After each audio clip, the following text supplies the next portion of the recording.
Everyone, welcome back to Prince Education channel. Friends, आज हम लोग यहाँ पर सॉल्व करेंगे क्लास 10th RS अग्रवाल की बुक से एक्सरसाइज 14 का question number 15 and 16।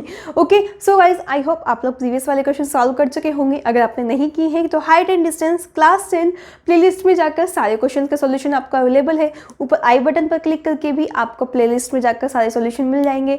Description box में भी आपको कुछ लिंक्स प्रोवाइडेड है, वहाँ से भी आपको सोल्यूशन मिल जाएंगे। नाउ क्वेश्चन नंबर 15 देख लेते हैं। बहुत ज़्यादा इंटरेस्टिंग क्वेश्चन है ये आपका।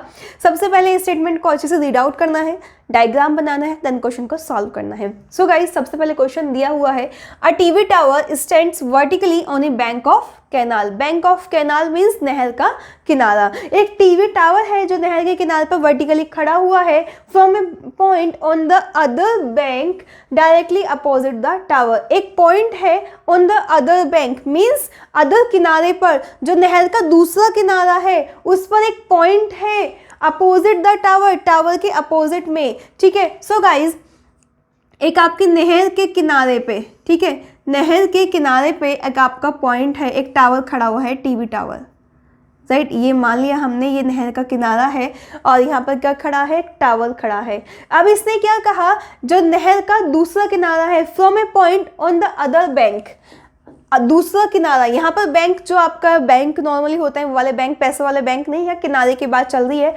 बैंक ऑफ कैनाल, क्योंकि क्वेश्चन में पहले ही बोल दिया नहर का किनारा। सो जो ये किनारा है इसके दूसरी साइड एक पॉइंट है, अदर बैंक, अदर दूसरे किनारे पर directly opposite the tower means इस टावर के डायरेक्टली अपोजिट है। ये जो आपके बीच में एक रोड है, ठीक है, बीच में आपकी नहर है, ये कैनाल है, इसके दूसरे साइड यहाँ पर क्या है, एक पॉइंट है।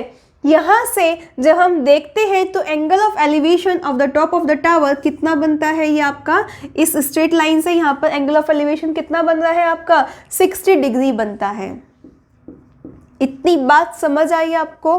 सबसे पहले TV tower stands on the bank of A canal, ठीक है, एक जो नहर है उसके किनारे पर क्या खड़ा है, टावर खड़ा हुआ है। ये पूरी आपकी नहर है, राइट। इसके दूसरी साइड यहाँ पर पॉइंट से, यहाँ पे एक पॉइंट है, यहाँ से जब हम देखते हैं टावर का टॉप, तो एंगल ऑफ एलिवेशन कितना बनता है, 60 डिग्री बनता है। सो गाइज ये क्या है, आपकी कैनाल है, नहर है ये आपकी।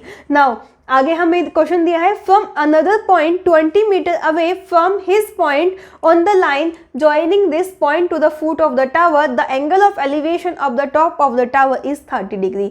सो गाइज यहाँ से क्या बोला है, इस पॉइंट से, किस पॉइंट से, क्योंकि हम यहाँ से देखा, अब इसने कहा फ्रॉम हिज पॉइंट, उस पॉइंट से 20 metre away on the line joining the point to the foot of the tower, यानी कि यहाँ से दूर, अवे मीन्स दूर, तो इससे हम कहाँ जा रहे हैं, 20 मीटर अवे जा रहे हैं, जो कि फुट ऑफ द टावर को डायरेक्टली मिलाता है, टावर के फुट से मिलता है। और यहाँ पर कोई पॉइंट है, यहाँ से जब हम टावर का टॉप देखते हैं तो एंगल ऑफ एलिवेशन कितना बन जाता है आपका, एंगल ऑफ एलिवेशन बनता है आपका 30 degree, right. Now find the height of the tower. So guys आपको ये हाइट कैलकुलेट करनी है and width of the canal, ये आपकी नहर की जो विड्थ है x, ये भी कैलकुलेट आपको करनी है। सो हम यहाँ पर डायग्राम बन गया, ABCD पॉइंट मान लेते हैं। सो मैंने आपको पहले ही बताया था, अगर आप डायग्राम बन जाता तो क्वेश्चन बहुत ईजिली सॉल्व कर सकते हैं। So bank of canal, bank, इस पॉइंट से आप बहुत ज़्यादा कंफ्यूज होते हैं, तो बैंक ऑफ कैनाल ध्यान रखना, नहर का किनारा। ओके, सो यहाँ पर ये नहर के अपोजिट साइड एक पॉइंट था जहाँ से टावर के टॉप का जो एंगल ऑफ एलिवेशन 60 डिग्री बनता था। यहाँ से अवे मीन्स इस पॉइंट से अवे दूर कहीं, जो कि टावर के फुट से होता जाता है 20 मीटर अवे, जब हम टावर के टॉप को देखते हैं तो एंगल ऑफ एलिवेशन 30 डिग्री बनता है। नाउ हाइट और कैनाल की विड्थ बतानी है। सो गाइस सबसे पहले in triangle ACD, in triangle ACD आपने मान लिया tan 60 degree equals to AD upon CD, AD की वैल्यू H एंड CD की value X। So tan 60 degree किसके इक्वल होता है, √3 के H upon X। It means आपकी यहाँ से वैल्यू क्या आ जाएगी, H equals to X √3 metre, right, क्योंकि डिस्टेंस मीटर में है। Now in triangle ABD tan 30 degree equals to AD upon BC plus CD। So tan 30 की डिग्री की वैल्यू 1 अपॉन √3, AD की value H and BC plus CD की value 20 plus x. It means 20 plus x किसके equal हो जाएगा, h√3 के. Cross multiply कर लेंगे. नाउ h की वैल्यू आप ऑलरेडी फाइंड आउट कर चुके हैं, तो h की वैल्यू यहाँ पर पुट कर देंगे. It means put the value of h. Put the value of h. तो 20 plus x equals to x की वैल्यू कितनी, h की वैल्यू कितनी है, x√3 into √3. Now 20 equals to √3 3x and ये x उधर जाके minus x. So 20 equals to 2x. It means x equals to 10 metre. तो यहाँ से आपकी x की वैल्यू आ गई, x इक्वल्स टू 10 मीटर. इतना समझ आया आपको कैसे किया हमने.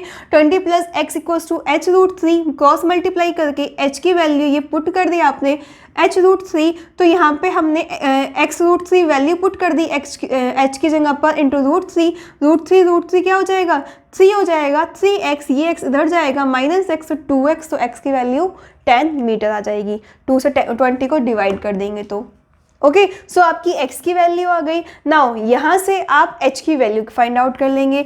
h equals to x√3. So h equals to 10√3 metre. That means height of the tower. So height of tower equals to कितना आ गया, 10√3 मीटर. एंड आपकी विड्थ ऑफ कैनाल कितनी आई है आपकी, 10 मीटर. सो गाइज ये आपका आंसर यहाँ से आ गया. क्लियर है आपको, ये इतना समझ आ गया कि कैसे आपने क्वेश्चन को सॉल्व किया. दैट मीन्स सबसे ज़्यादा जो मेन समझना था वो डायग्राम समझना था. अब आपने देखा डायग्राम बनते ही आपने कितने इजीली क्वेश्चन सॉल्व कर दिया. सिर्फ डायग्राम बनना चाहिए, फिर तो आपको दोनों ट्रायंगल में वैल्यू को अप्लाई करना होता है. tan 30 tan 60 अप्लाई किया, x और h की वैल्यू सॉल्व की एंड देन आपके आंसर्स आ जाते हैं. सो सिर्फ आपका स्टेटमेंट जरूरी है अच्छे से रीड आउट करना, उसको समझ लेना. ये क्वेश्चन बहुत ज़्यादा इंपॉर्टेंट है, अच्छे से समझ लीजिए इस क्वेश्चन को. Okay guys, now next question देख लेते हैं. क्वेश्चन नंबर 16 कैसे सॉल्व करेंगे. एंड वीडियो को लाइक जरूर कर दीजिएगा, कमेंट भी कर दीजिएगा कि आपको समझ आया कि नहीं. ओके गाइज, नाउ मिलते हैं नेक्स्ट क्वेश्चन में, question number 16. Now friends question number 16 solve कर लेते हैं. ये आपका एग्जाम में आया हुआ भी है, 2013 में आपके बोर्ड एग्जाम में आया है. ओके, सो क्वेश्चन को ध्यान से देखिए. The angle of elevation of the top of A building from the foot of A tower is 30 degree. The angle of elevation of the top of a tower from the foot of the building is 60 degree. If the tower is 60 meter high, then find the height of the building.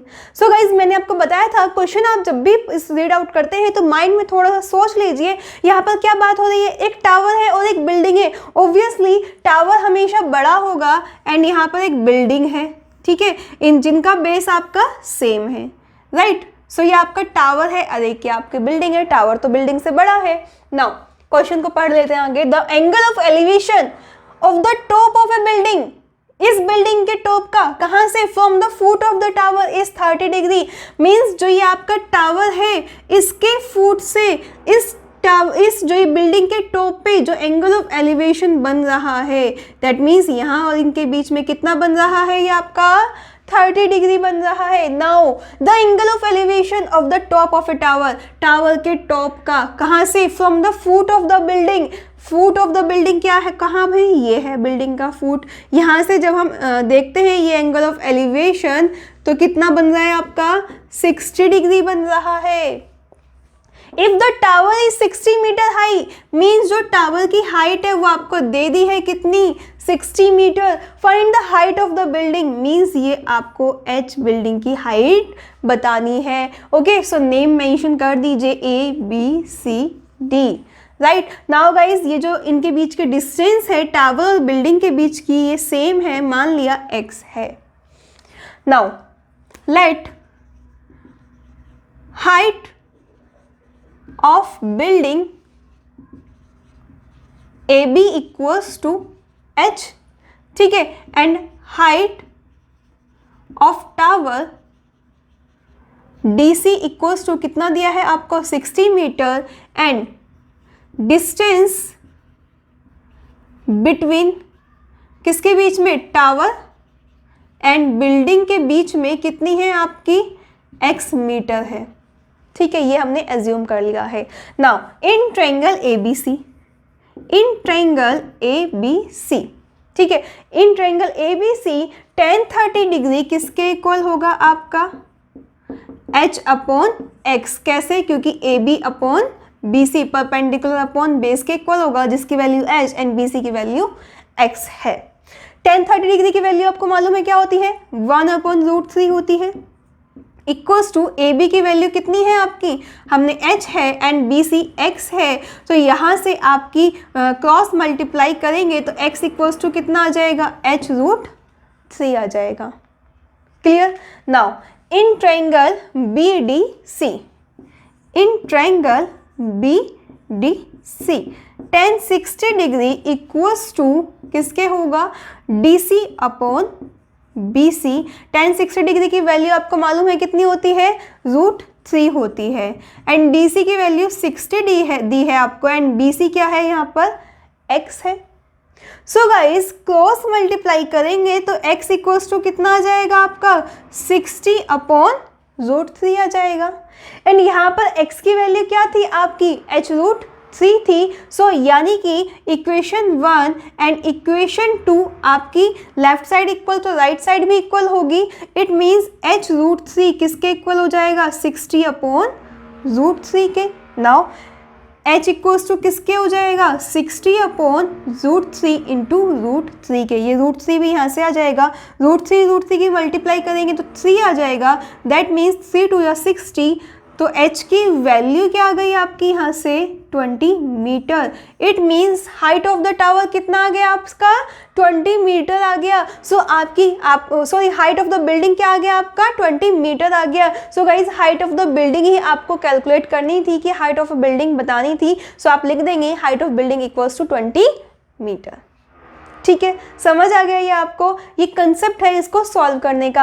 आप चाहते तो यहाँ पर क्या कर सकते थे, h equals to भी रख सकते थे, h equals to x upon √3, तो ये जो यहाँ से x की वैल्यू आई थी इसको आप यहाँ पर पुट कर देते, h की वैल्यू यहाँ पर पुट करते 60 अपॉन √3 एंड ये आपका √3 एज इट इज़, तब भी आपका क्वेश्चन ऐसे ही सॉल्व होता जैसे यहाँ पे सॉल्व हुआ है, यही वाली कंडीशन आपकी यहाँ पर आ जाती।